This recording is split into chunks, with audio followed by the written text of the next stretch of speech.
تو ہم کو کوئی فتح میں سے حصہ نہیں مل رہا، اسی طرح جو لوگ فتح کے چوروں کو بچانا چاہتے ہیں ان کو بھی کچھ نہیں مل رہا، وہ چور ان کو کچھ دیں گے نہیں، لیکن یہ ان کی ضد ہے۔ حالانکہ آل محمد کے مقابل جو ہے اس کو بچانے میں ضد نہیں کرنا چاہیے۔ میں یہ بہت اچھے اچھے جملوں میں سمجھاتا رہا ہوں، پھر سمجھا رہا ہوں تاکہ ان تک یہ میسج پہنچ جائے کہ وہ اس سے بعد آ جائیں۔ دیکھیں اللہ نے اتنے طریقے سے یہ بات کہی کہ آل محمد سے بڑھ کر بعد رسول ہدایت کرنے والا کوئی نہیں۔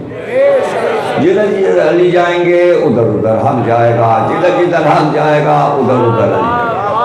تمہارا فیصلہ کرنے کے لیے علی سے بہتر کوئی نہیں۔ اگر تم علی کے پیچھے چلے تو علی تمہیں صراط مستقیم پہ چلائیں گے، تمہیں علی کو ماننے میں فائدہ ہے۔ آل محمد کے آگے قدم نہ بڑھانا، آل محمد کے آگے نہ چلنا، آل محمد کو سکھانے کی کوشش نہ کرنا، آل محمد سے سیکھنا، آل محمد کو مشورہ نہ دینا، آل محمد سے مشورہ لینا۔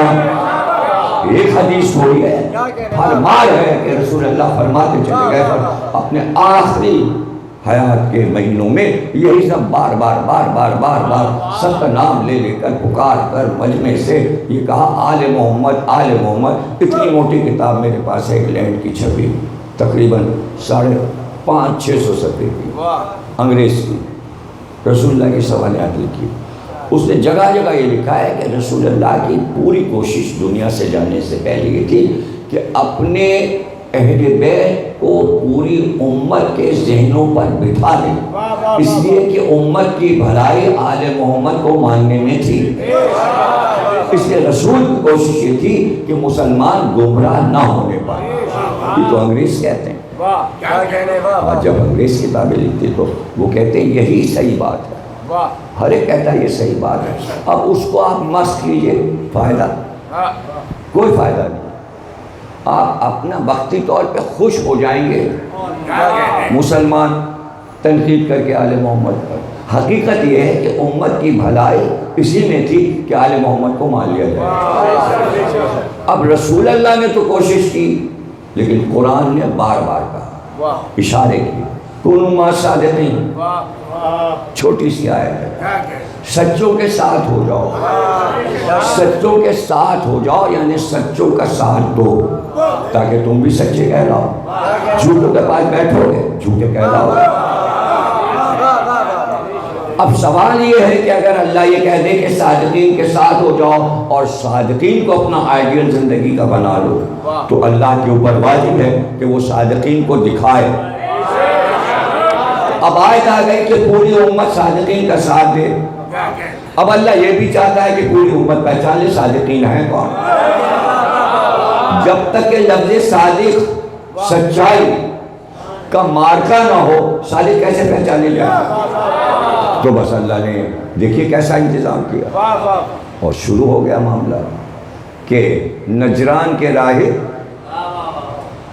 جنہیں رسول اللہ نے خط لکھا تھا کہ یا ایمان قبول کرو، کلمہ پڑھ کے مسلمان ہو، یا پھر جزیہ دو۔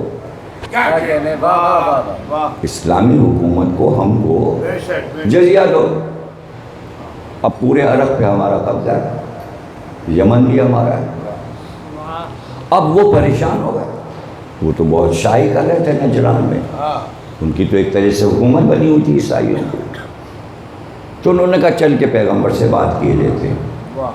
چلتے وفد آ گیا، سارے راہب آ گئے، بچوں کو لائے، بیویوں کو لائے، سب عورتوں کو لے کے آئے، بڑے اطمینان سے آئے، ساز و سامان لے کر آئے، بہت ہی اعلیٰ لباس پہن کر آئے، سون کی انگوٹھیاں، اس میں ہیرے جڑے ہوئے، سب نے بہت اپنے آپ کو سجایا، عمارت دکھائی۔ لیکن جب مسجد میں داخل ہوئے سلام کے رسول اللہ نے منہ پھیر لیا۔ باہر نکلے، حضرت علی سے ملاقات ہوئی، کہ کیسا ہے تمہارا نبی؟ سلام کا جواب نہیں دیا۔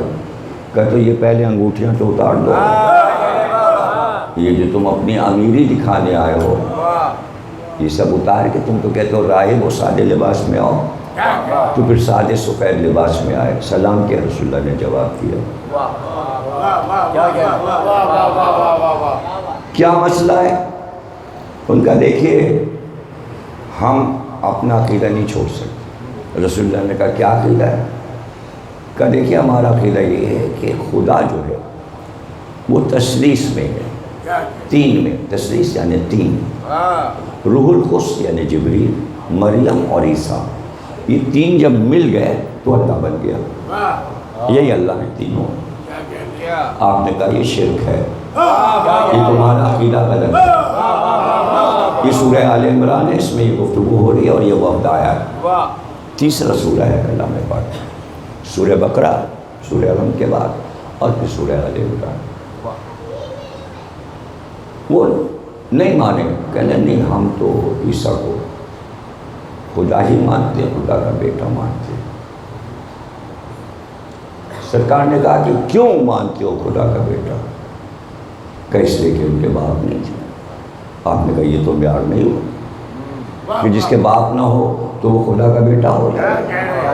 اگر ایسا ہے تو آدم پہلے حقدار ہیں کہ وہ خدا کے بیٹا، ان کے تو باپ ماں بھی نہیں تھی.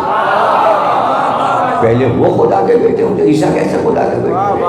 اس کے بعد بھی وہ ضد پہ رہے، نہیں مانے. ایک دن آئے، دوسرے دن آئے، آیتوں پہ آیتیں آ رہی ہیں اور جبریل آیتیں لا رہے ہیں، اس طرح مانو، اس طرح مانو، اس طرح مانو، دلائل دیے جا رہے ہیں.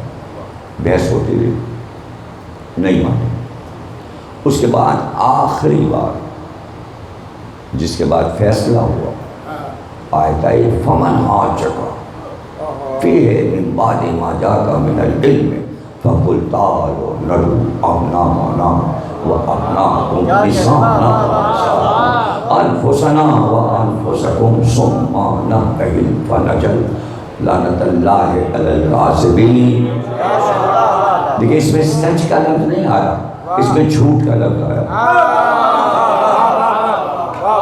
اس میں یہ کہا گیا کہ آؤ ہم تم بیٹھتے ہیں جو جھوٹا ہے اس پہ خدا کی لعنت قرار دیں. یعنی جب جھوٹا پہچان لیا جائے گا تو سچا آپ سے آپ پہچان لیا جائے گا. تو آپ نے جو فیس بک پہ یہ مسئلے اٹھائے ہوئے ہیں اور جھوٹوں کو دکھا دکھا کے آپ، تو بھائی آپ غلطی کر رہے ہیں، سچے آپ سے آپ پہچانے جائیں گے. اور وہی ہوگا جیسے موبائل میں ہوا، اسی کو واقعہ مباہلہ کہتے ہیں. عربی کا قاعدہ ہے کہ اگر مذہبی بحث ہو دو آدمیوں میں تو اسے مناظرہ کہتے ہیں، اگر شاعری میں ہو تو مقاصدہ کہتے ہیں، اگر غزل کا مقابلہ ہو تو اسے مشاعرہ کہتے ہیں، اگر لڑائی ہو تو اسے مجادلہ کہتے ہیں، اگر دو آدمی آپس میں فخر کر رہے ہوں اسے مفاخرہ کہتے ہیں، اور اگر دو آدمی بیٹھ کر خاموش اللہ کی بارگاہ میں صرف یہ دل سے کہہ رہے ہوں کہ جو باطل پہ ہو تو دکھا دے تو حق آپ سے آپ ظاہر ہو جائے گا. یعنی باطل پہ عذاب آئے تو حق آپ سے آپ پہچانا جائے گا، اسے مباہلہ کہتے ہیں. اس کے معنی نجران کے رہنے والے عیسائی اس اصول سے واقف تھے، ورنہ کہتے ہیں مباہلہ کیا چیز ہے، میدان میں کیوں بلایا جا رہا ہے. آیتیں سن کر وہ سمجھ گئے تھے کہ مباہلہ ہوگا، وہ مباہلے سے واقف تھے. عیسائی اچھی طرح جانتے تھے. اب رسول سے اور عیسائیوں دونوں سے اللہ کہہ رہا ہے جاؤ پھر اگر تم سچے ہو اپنے دعوے میں. تو یہاں سے آیت شروع ہوئی فمن حاجک، جھگڑا ختم کرو، جھگڑے کی بات ختم کرو. کیوں؟ فمن حاجک فیہ من بعد ما جاءک من العلم، جب علم آ گیا تو اب جھگڑا کس بات کا ہے؟ دیکھیں یہ عیسائیوں سے کہا جا رہا ہے جو علم کے دعوے دار ہیں، تو اللہ ان سے kہہ رہا ہے کہ رسول ان سے کہیے کہ جب علم آ جاتا ہے، جہاں جہالت ہوتی ہے جھگڑا وہاں ہوتا ہے، جہاں علم ہوتا ہے وہاں جھگڑا نہیں ہوتا. اب ہم دیکھیں کسی سے کیوں نہیں جھگڑا کرتے، ہم کسی سے الجھتے ہی نہیں. جہاں جھگڑے کی صورت ہوتی ہے ہم وہاں سے ہٹ جاتے ہیں، اس لیے کہ جاہل کا کام ہے جھگڑا کرنا. قرآن کی آیت کہہ رہی ہے. اور اگر تم سچے ہو اپنے دعوے میں تو پھر چلو ٹھیک ہے، ہم بھی لاتے ہیں بیٹوں کو، تم بھی لاؤ. ہم لاتے ہیں اپنی عورتوں کو، تم بھی لاؤ اپنی عورتوں کو، ہم لاتے ہیں اپنے نفسوں کو، تم بھی لاؤ اپنے نفسوں کو، اور پھر ایک جگہ بیٹھتے ہیں اور پھر جھوٹے پہ لعنت قرار دیتے ہیں اللہ کی لعنت۔ اور جب ہم کہیں گے کہ اللہ کی لعنت اس پہ ہو تو پھر دیکھنا اگر حق ہیں ہم تو اللہ ہی لعنت بھیجے گا۔ کتنا بڑا مارکا ہے، بدر سے بڑا مارکا، احد سے بڑا مارکا، خندق و خیبر سے بڑا مارکا، فتح مکہ اور حنین سے بڑا مارکا۔ کیوں؟ اس لیے کہ جتنی لڑائیاں ہوئی فریق جو مقابل میں ہے وہ یہ نہیں کہتا تھا کہ آپ جیت گئے ہم ہار گئے، لڑائی ہوتی تھی اپنے اپنے گھر چلے جاتے تھے، اظہار کوئی نہیں کرتا تھا کہ بھئی ہم ہار گئے۔ یہ واحد لڑائی ہے پیغمبر کی جس میں مخالف نے، فریق نے یہ کہا ہم ہار گئے، اظہار شکست کروانا تھا، اس کا نام ہے مباہلہ، اظہار شکست کروانا تھا۔ تو آپ نے فرمایا لاؤ، اب بہت سے لوگ اپنے خود ہی باتیں نکال لیتے بغیر مطالعے کے، قیاس کرنے لگتے ہیں، چیزیں سنی کیونکہ علم کی کمی ہوتی تو قیاس کرتے ہیں۔ کیا راہب تو شادی کرتے نہیں، راہب کی تو اولاد ہوتی نہیں، راہب کے بیٹے کہاں سے ہو گئے، راہب کی بیوی نہیں ہوتی۔ ارے بھائی آیت کہہ رہی ہے اپنی عورتیں لاؤ، مقابلہ نہیں ہو پائے گا، اپنے بیٹے لاؤ، اپنے نفسوں کو لاؤ، جو ادھر سے جانا ہے وہ ادھر سے بھی آنا ہے، عورتوں کو لائے دے، جبھی تو اللہ نے کہا عورتوں کو لاؤ، اس کے معنی سب کی بیویاں ساتھ تھیں۔ تو اب تاریخ اٹھا کے پڑھ لیجئے، سب کے نام لکھے ہوئے، بیویوں کے نام لکھے ہیں، راہبوں کے نام لکھے ہیں، اور بیٹوں کے بھی نام لکھے ہیں، جن بیٹوں کو 6-6 7-7 سال کے بیٹے لے کے راہب اپنے بیٹے آئے تھے وہ بھی وہاں بیٹھے تھے، اس لیے کہ اللہ کا حکم تھا بیٹوں کو بٹھاؤ۔ تو اب یہاں سے اللہ نے ہمیشہ گنجائش رکھی ہر چیز میں کہ یہ نہ ہو کہ مخصوص کچھ نام لے دے، نہیں ایسا کرتا ہے کہ بھئی میدان جنگ میں جانا ہے تو رسول پہلے پوچھتا کون جائے گا اس کے مقابل، تاکہ بعد میں یہ نہ کہے ہم سے کہا ہی نہیں ورنہ ہم چلے جاتے اسے مار آتے، وہ تو علی گئے مار آئے، تو پہلے رسول اللہ پوچھ دیتے تھے کون جائے گا، جب سب منہ چھپا لیتے تھے تب کہتے تھے علی جاؤ۔ تو یہاں بھی اللہ نے گنجائش دی، پوری امت ہے نا، تو آیت جو ہے وہ مخاطب ہے سب سے، بیٹے جائیں، ابنانا، نسانا، عورتیں جائیں بہت سارے، انفسنا بہت سے نفس جائیں جو قریبی رشتہ دار ہیں، جس کا جائے۔ لیکن انتخاب کیا ہوا، 2 بچے حسن اور حسین، عورتوں میں 1 خاتون، نفسوں میں 1 نفس علی، اور لے کے چلے اور پہنچے وہاں میدان میں بیٹھے، سامنے عیسائی آ کے بیٹھ گئے، خاموش، وہ بھی خاموش یہ بھی خاموش، نہ وہ بولے نہ یہ بولے۔ تھوڑی دیر ہوئی تھی کہ انہوں نے دیکھا کہ کیا جلالت آشکار ہے، ان کے بیٹھنے کا انداز، ان کے نورانی چہرے، ایک بی بی جو برقع پوش ہے جس کا چہرہ بند ہے، اس کی سیاہ چادر میں کیا جلال ہے، سب انہیں جلال لگ رہا تھا۔ اور ایک بار انہوں نے ادھر ادھر دیکھنا شروع کیا، درختوں کو دیکھا، پرندوں کو دیکھا، اور بس پھر انہیں سب نظر آ گیا کہ درخت کی شاخیں تیز ہلنے لگی، ہوا تیز چلنے لگی، اور درختوں سے پرندے مر مر کے گرنے لگے، زمین پہ گرتے تھے، بے جان ہو گئے اور ختم ہو جاتے تھے۔ یعنی کچھ ایسا پرندے پہلے دیکھتے ہیں، جانوروں کو پہلے پتہ چل جاتا ہے کہ کوئی عذاب آ رہا ہے، اور قیامت آنے میں بھی یہ ہے کہ جانوروں کو پہلے پتہ چل جائے گا کہ قیامت آ رہی ہے۔ اس لیے یہ سب نے لکھا ہے کہ جیسی قیامت آنے والی ہوگی تمام دنیا کے جانور ایک جگہ جمع ہو جائیں گے، وہ بتائیں گے انسانوں کو قیامت آنے والی، اور جب بھی کوئی زلزلہ طوفان یہ وہ آتا ہے تو آپ جانوروں میں بھگدڑ دیکھ لیجیے. یہ مشہور بات ہے, کوئی ایسی بات نہیں کہ جو لوگوں کو معلوم نہ ہو, اور نہ معلوم ہو تو پھر گوگل پہ پوچھ لینا. جانوروں کو پہلے سے پتہ چل جاتا ہے زلزلہ آنے والا ہے, آندھی آنے والی ہے. چیونٹیوں کو پہلے سے معلوم ہو جاتا ہے پانی برسنے والا ہے. تو موسمیات والا زیادہ بلد ہے یا چیونٹیاں؟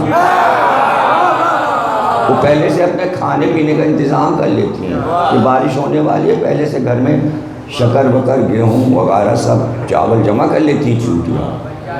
تو اتنا دانہ وہ چھوٹا سا کیڑا ہوتا ہے نہ کہ موسمیات کو لکھنا پڑتا ہے 80%, 40%, نہ چیونٹی کے یہاں 100%. عقل مند ہے, عقل مند ہے. پردے مصاحب سج گئی, مہندی سج گئی, مصاحب پڑھ گئی, تیار ہو گئی مہندی. بتایا قائم نے؟ ہاں بتایا.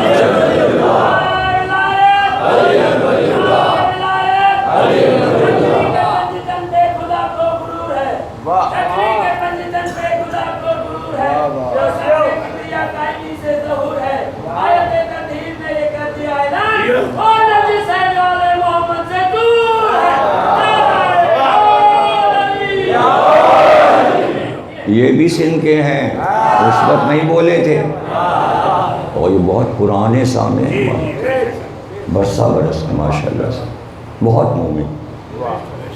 تو میں کہہ رہا تھا کہ آ گئے اور جہاں سے چھوڑے تک وہیں سے کل شروع کریں گے کہ عذاب کی نشانیاں عیسائیوں نے دیکھی تھی, اور ایک بار وہ سب بول پڑے. ان کا ہم ان سے مباہلہ نہیں کریں گے, ہم وہ چہرے دیکھ رہے ہیں, اگر یہ اشارہ کر دیں تو پہاڑ اپنی جگہ سے ہٹ جائے. اب اس میں صرف نبی نہیں ہے, یعنی عیسائیوں نے سب کی ایک ہی فضیلت بتا دی, چاہے بچہ ہو یا جوان یا نبی ہو یا امام, یعنی سب میں خاصیت اشارہ کرے تو پہاڑ اپنی جگہ سے ہٹ جائے. ہم یہ روحانی چہرے دیکھ رہے ہیں, وہ ہٹ گئے. کیا نظر آیا انہیں؟ انہوں نے آیت کو غور سے سمجھا. اللہ یہ کہہ رہا تھا آج جو جھوٹا ثابت ہو گیا اس پہ اللہ کی لعنت ہوگی. لعنت اللہ علی الکاذبین, جو جھوٹا ہے اس پر اللہ کی لعنت. اللہ کی لعنت اور عذاب برابر ہے. اللہ کی لعنت جس پہ لگ جائے وہ عذاب ہے. عیسائیوں نے کہا ہم اگر لعنت لے لیں گے قیامت تک ہماری پوری قوم بدنام ہو جائے اور سب ہم پر لعنت کیا کریں گے, اور ہم پہ زیادہ لعنت ہوگی. اس لیے کہ پوری قوم اگر راہ پہ بھی آ جائے گی تو بدنام ہم ہوں گے کہ ان لوگوں نے ان سے ٹکر لے کر لعنت خریدی تھی. انہوں نے اپنی قوم کا مستقبل بچایا, اور پھر وہ سمجھ گئے خونما صادقی سچے یہی ہیں جن کے ساتھ ہونا, اور ہم جھوٹے ہیں. ان کا اعتقاد, ان کا عقیدہ, ان کا ایمان سچا ہے. عیسائیوں نے اقرار کر لیا. اب آپ دیکھ لیجئے وہ ہٹ گئے مقابل سے, پنجتن کے مقابل سے ہٹ گئے. حالانکہ آیت میں لعنت تھی, لیکن کہیں آپ پڑھ کے بتا دیجئے حدیثوں کہ عیسائیوں پر حکم ہو کہ عیسائیوں پہ خدا کے لعنت. بولتا بھر رہا عیسائیوں پہ نہ, اس سے کہ وہ مقابل سے ہٹ گئے. اب وہ تو ہٹ گئے, لیکن جو قرآن کی آیت تھی وہ وہیں رک گئی, اور اس نے اللہ سے پوچھا پھر مجھے اتارا کیوں اٹھاتی ہوں میں. یہ تو ہٹ گئے مقابل سے, جھوٹے کہاں ہیں, میں کس پہ گروں؟ اللہ نے کہا مت گھبرا, یہی 5 جہاں جہاں نظر آ جائیں ان 5 کے مقابل جو آتا جائے وہ جھوٹا ہوگا کہ اس کے اوپر لعنت کرنا. اس نے انتظار کیا کب آئے گا, آنے والا کب آئے گا. نبی نے کہا قلم کاغذ لاؤ. آج خوش ہو گئی, آج خوش ہو گئی.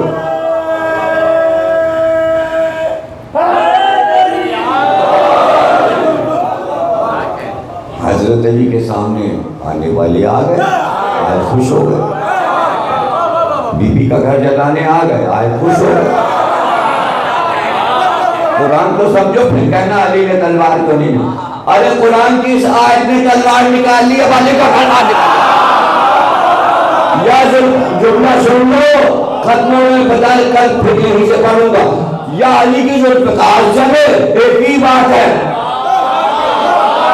یا قرآن کے تبرے کی تلوار چلے.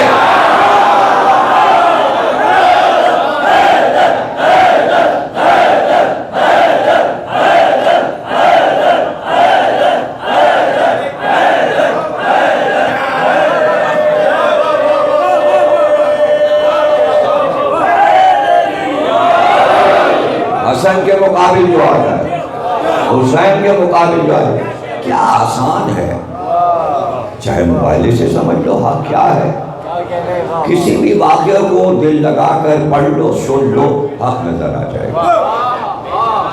اب رہ گیا یہ کہ کچھ لوگ زندہ رہیں اس لیے کہ ان کو بچائیں, تو ان کا بچانا جو ہے وہ آپ کے لیے انعام ہے. دیکھیں معاملہ کھٹائی میں پڑا رہے گا, صندوق میں بند. اب بھائی آپ کا اعتقاد ہے بند ہے, آپ کو پتہ ہے یہ کتاب جو ہے بہت اچھی ہے, اس میں میرا اعتقاد ہے, بند. ادھر اس نے بھانمتی کا پٹارا کھولا, ادھر بھی کتابیں کھولی, تو ان کے دفتر کھل گئے.